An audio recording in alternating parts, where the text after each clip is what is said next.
We're not your average people. We know these guys mean business. We're all across the United States. We're the only organization in the world right now that does what we do. We're a nonprofit organization that works with children who have been the victims of physical, sexual, or mental abuse.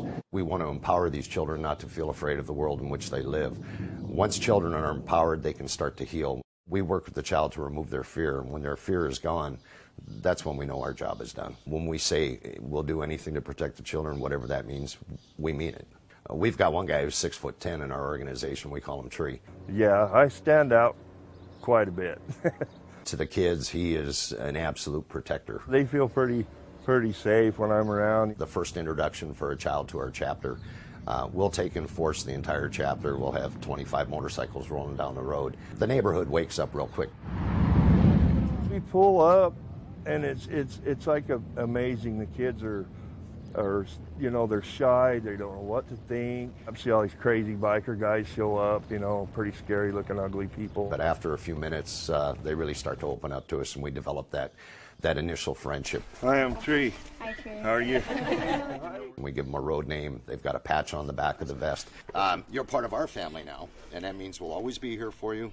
Okay, whenever you need us, if you're afraid, you call us. Okay. And then we assign 2 members to those children that will follow up on a weekly basis. Now you got a bunch of brothers. Yeah. You know, some of us are prettier than others.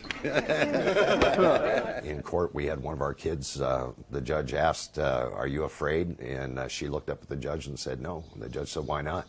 She goes, because my friends are scarier than he is. A BACA child is 4 times more likely to testify in court than a child who's not part of our organization. It is personal for me because I've been through abuse, in and out of foster homes, in and out of the system. Nobody believed me. Nobody seemed to care. It's a hell that I wouldn't wish upon anybody. Here in Arizona, the child deaths directly related to child abuse went up 20% in the last year. So the problem isn't getting any better. We need to wake up. The system needs to change, let's put it that way. To be able to stand up, you know, for a child and say, no, nobody's going to hurt you anymore. And you can stand up and be proud of who you are. You're not at fault. We're not playing wild hogs here.